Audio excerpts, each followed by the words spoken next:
It's crazy to look outside New York and think like the city is finally sleeping.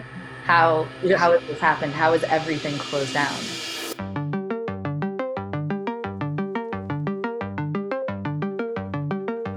What does being a New Yorker mean to you? This on? Well, hey there, all you cool cats and kittens. Welcome to another week in quarantine. And here's what I want to do in this vlog. And I'm actually super excited about this one. I want to interview and I want to talk to the frontline workers directly. We're going to talk to a nurse and a law enforcement officer who are boots on the ground in New York City right now, at the epicenter of this whole thing. And thank God for them, right? Heart goes out to them. And I also have a buddy, Jermey, who is just went viral actually for meeting a girl with a drone and then going on 3 social distancing dates. Maybe you saw it. We'll put a little pop-up thing, maybe like right here or something. And he just got on the cover of New York Magazine, and he's going to talk to us all about how imperative it is to innovate during these times right now, especially if you're a creative, especially if you're an entrepreneur, or even if you're a real estate agent, you are an entrepreneur. This is going to be a special one.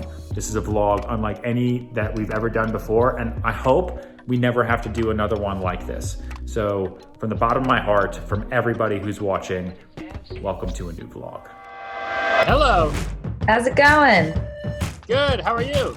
Good. Hi, my name is Kristen. I'm from New York City and I'm a registered nurse. You are sticking it out and showing up to work every day and putting yourself in harm's way. So, I mean, from everybody else thinks it and I know wants to say it, but thank you very much for everything that you're doing and to all your peers as well. So what's your life like right now? What's a day like for a nurse in the center of the COVID epidemic in New York City? I mean, it's craziness. Honestly, the hardest part is just worrying about getting yourself sick. They're not allowing the nurses to go into the patient rooms as much as they would like to. So they even have the IV pumps outside of the bedrooms to help prevent nurses from having to go in and out more. It's sad. I think, I've come home a few nights just really upset thinking, what if this were to happen to me? Because there are so many young people in there, and how incredibly sad it is to think about dying alone that way.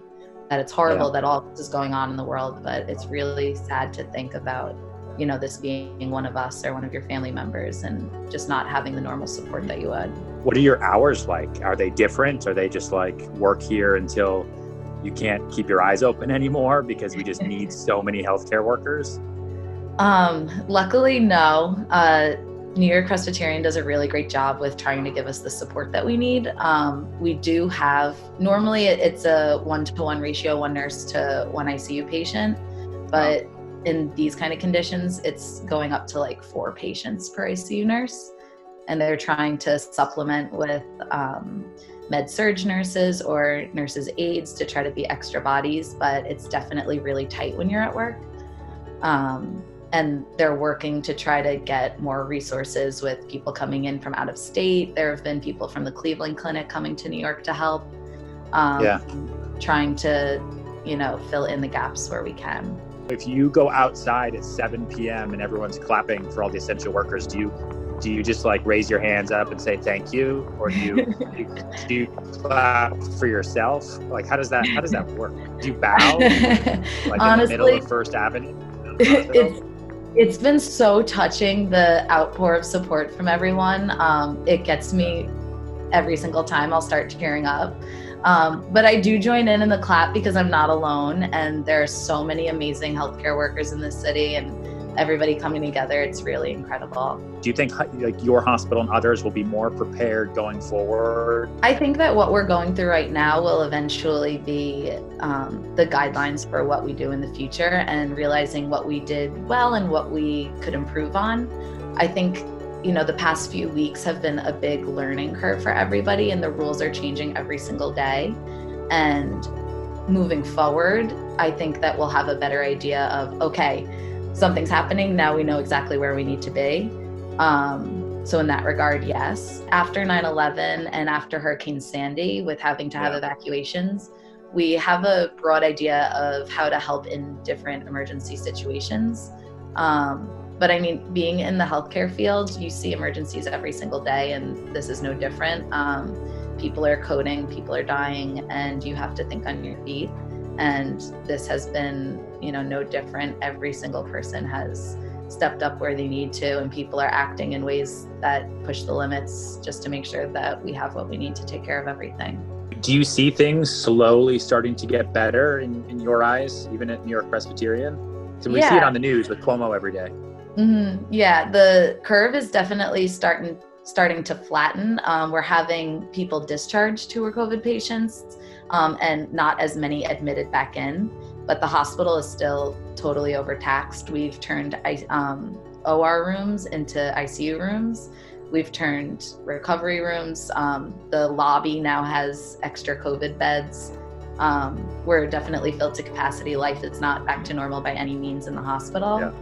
But, I think that we're starting to get ahead of it, and we just need to make sure that everybody keeps doing what they're doing in order to prevent it from getting bad again. So the shelter in place actually worked. It's working, yeah. But I'm just afraid that people will hear everything starting to get better and, think that we can kind of ease up a little bit, but we're just not at that point yet. Totally crazy. It shows you how this is just another example of just us realizing how vulnerable we all are. We feel so indestructible all day, every day, based on the things that we can own and buy and what we know. But all it takes is one little virus you can't even see to cripple the globe. It's crazy to me. It's crazy to look outside New York and think like the city is finally sleeping. How has this happened? How is everything closed down? Yeah. What organizations out there, if you know of any, do you think would be most helpful for anybody watching to donate to, or to, even tout on their own social platforms that would be the best for doctors and nurses right now? Mm-hmm. Well, I know Feed Our Frontlines is an organization that's collecting money to help feed everybody in the hospital. Since things have been so crazy, it really does bring a big smile to our faces and make our day a little easier. Okay. But I really think about the poor families that have kids at home who relied on school or other places to get food, who don't have money coming in. And I think that that's really where the outpouring needs to be. Nurses and doctors, we've been doing this forever, where this is our job. But I'm really concerned, and really my heart goes out to the people that, are in a much worse situation than we are right now. Jermey! Hey, how's it going? What, dude? I grew out my beard so that I could match you for this. Hey, what's up? My name is Jeremy Cohen, and I'm a photographer based here in Brooklyn, New York. I moved to New York when I was 18 to study at the School of Visual Arts, and it's about to be my 10-year anniversary of moving to New York in September, which will officially make me a New Yorker, which I'm excited about. I am a photographer, but if you boil it down, I'm a storyteller, because I love telling people stories, and I really believe that everyone has a story to tell that's worth sharing, and I use my camera as a tool to share those stories. I mean, I have so many questions for you. Well, one, it's just cool because there's so many people that come to New York to try to make it, to, have their photos, be noticed, and to try to get in covers and to be here and there. And, you've been here now for 10 years, right? Working your ass off. COVID-19 hits. And because of the quarantine, right, you have video content that goes viral, and then your photography makes it into one of the biggest magazines in the world. How does that feel? What does that do to your brain of this didn't happen last year when the market was all crazy. It happens when everything goes to shit. What does that mean to you? So these things happen when you least expect it, I guess. So when my series got picked up by New York Mag, and it's been I have it in a journal somewhere that I wrote when I first got into photography. One of my goals was to get a billboard. Another goal was to get a magazine cover. And vision, dude. That's vision board positivity, man. That is so cool. Yeah, I just can't believe it happened. So it happened, and then I was posting it on my Instagram. So I posted the cover, and I was writing out a caption as I was posting it. Then I posted it, and then I immediately started getting texts from my friends that were super supportive, just so proud of me and stuff. And then all of a sudden, just all this emotion just hit me at once, all alone in my apartment for 2 weeks or something at this point. And I just sat in the corner of my kitchen and on the floor and just started bawling. It it was unreal. I couldn't believe it, and I couldn't stop crying. And it was just so much emotion at once. And then it was also so strange being all alone during all of this. And I don't know. It was a surreal moment. How tough has this time been for you, both as a really, really social and emotional guy, but also as a creative? Yeah, so it's definitely, I mean, it's been great in a lot of ways because my story is getting out there and it's bringing a lot of hope and joy to people, which makes me feel amazing. And then also I'm working on this photo series every day. I'm still working on it, which keeps me busy. I want to make it into a photo book, and I'm also planning this week actually on I'm doing a print sale. I'm not sure like the logistics yet because I want to do like a certain amount of prints, and then I'm going to raise 100% of the proceeds for Invisible Hands, which is a COVID relief group of volunteers that they bring like groceries and do tasks for people most in need. To answer your question, I'm keeping busy, so it's with all these things going on. So I'm getting moments of loneliness, but I haven't really felt it too much yet because one, I'm keeping busy with this, and two, because of technology, I'm connecting with my friends and family via FaceTime, via Zoom. You know, the strange part is like I'm also a person that I like to hug my friends, and I haven't hugged anyone in so long. No, dude, hugging's illegal now, man. Yeah, it's illegal. To me, if I'm not gonna lie, I hugged myself a couple of times. It didn't work that well, but I tried. Like, what's your advice to creatives that are watching this right now who haven't created a viral love story and who aren't on the cover of New York Magazine right now and who are saying to themselves, "Wow, I don't have any income. I'm having a really hard time right now. I might go home, but I got to figure out something to do." How can they stay productive? What should they be doing? We have one of the most valuable assets right now, which is time. I think a lot of us do. We have all this extra time, and you have all this time, and you could just put all this energy into learning a new skill that you could even learn from your home, and you could work from your home and utilize it. Like Adrian on here, like he learned how to edit videos from watching other videos on YouTube about how to edit videos. Like there's, whether you're proficient in one camera style, like you can go online and learn about how to do another one. Totally. If you can learn that right now, right? And different editing styles. So for anybody out there, I think that's a really cool piece of advice. Yeah. So I'd say one, learn a new skill, and two, there's probably these projects that we've always wanted to work on as an artist. You've probably had a project that you always wanted to work on and never got the chance to. Now's a great time to go back to that project and work on it, or even just like work on your website. There's so many things as artists, as people in general, that we've always it's so easy to put in the past. So I'd say just like make a list of these things that you never got around the chance to do, and do that, and then it could help sell yourself better as an artist and get your work out there. Like now that you know that you can do so much just from your house, locked inside, what do you think the creative world does from here? I feel like people who don't even consider themselves creatives are making these super creative videos on TikTok or just on the internet, doing these challenges in general. We have this time and we're inspired by seeing these other videos, and everyone is just making their own version.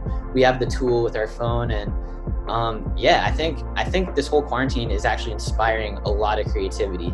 There's so much beauty in the struggle. I mean, all the greatest artists, like all my favorite musicians, their best music comes when they have to overcome adversity. And it's like once these artists put out a bunch of big albums and they become huge, they don't have much to talk about or make music about anymore. So it's a lot more difficult to make good music if life is really good. That's so true. So if you're going through stuff, make music about it, make art about it, and you can use this as a form of therapy and as a way to inspire others. For sure.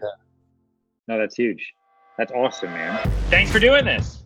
Absolutely, man. It was really good to see you again. I know you probably don't remember. We met in front of Fox News when you were on your book tour. So. Yeah, I remember. What's up, everybody? My name is John, and I am a law enforcement officer, first responder in New York.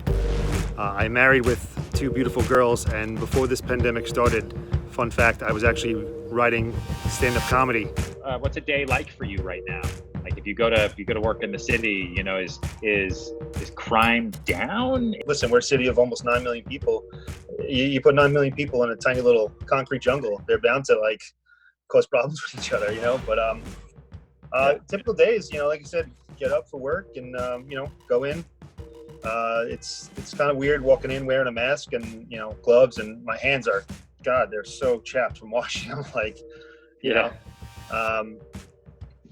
get dressed, get your uniform on, and then you just go and do whatever your assignment is for the day. So, I mean, nothing's changed in that sense. It's just a little bit more being more cautious as far as like, wearing PPE and stuff. And, but also, it's very weird because, like you said, you and I have met before, and I'm I like to talk to people. I really do. I love to meet people and get to know their story and stuff. And it feels like, you have to treat people like almost like they're like one of the enemy. Like you can't go near them. You can't talk to them. Yeah. Not that you can't, but like you gotta be smart about it. You gotta, because you want to protect yourself. You want to protect your coworkers and stuff.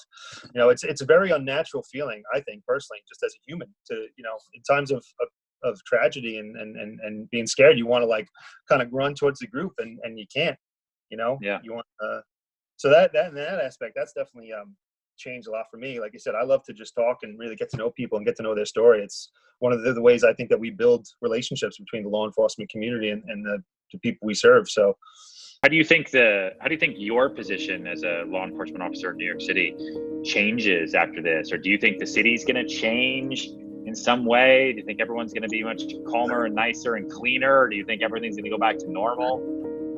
Definitely, I'd say cleaner. I mean, I'm a little worried as far as the society, how we're going to change, to be honest. I mean, you're in business. How weird is it going to be to possibly not shake someone's hand when you go into a meeting, or, now we got to do what, elbow bumps? Like, I think it's very, very weird in that aspect. It's interesting to me to see how calm this city is. Don't you think? Like, what if there's a run on the city? What if it's like, okay, no one's at work, no one's at home. Let's go and tear the city apart. And like, you see the exact opposite. Isn't that kind of crazy? Like you said, there is this sense of calm of like, listen, we're New Yorkers. We're going to get through this. We always do. Toughest people in the entire world, you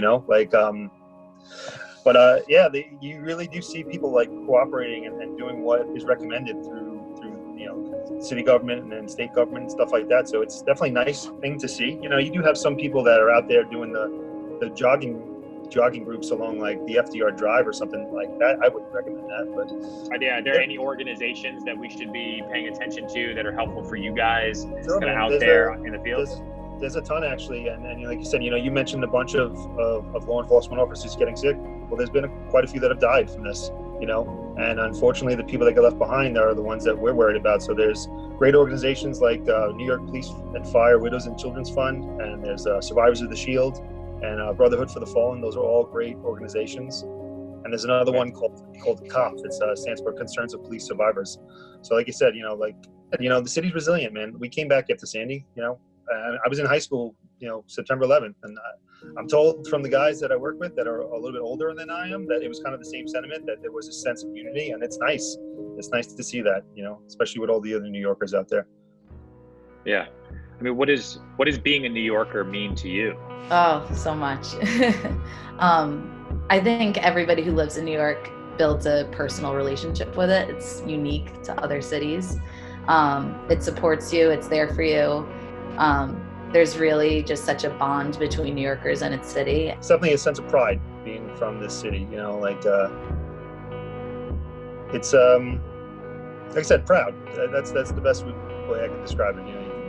I really like this one quote. I'm not sure who said it, but it just stuck with me, and I think it resonates with me as well as a lot of New Yorkers, because I think New Yorkers are some of the most resilient people in the world. Tough times don't last, but tough people do. So we're in a tough time right now, but we're gonna get through this, and we're all looking out for each other. We're all social distancing right now, which is very hard for us as New Yorkers, but we're very tough people, so we could do it. There's been so much that has happened between 9/11, Hurricane Sandy, and now this, and I'm so proud to not only be a New Yorker, but to be able to help my fellow New Yorkers, and just hope that we can get this under control soon. In life, such as life, you have a choice, man. Like, you can look out one side of the window where you say it's dark and rainy, and you can look out that side, or you can look out the left side where it's nice and sunny. And like you said, it's easier for people to be miserable than it is for people to be happy. Well, I choose to be happy, man. Being a New Yorker means being a tough person. It's tough. You gotta be. Says the word. Yeah.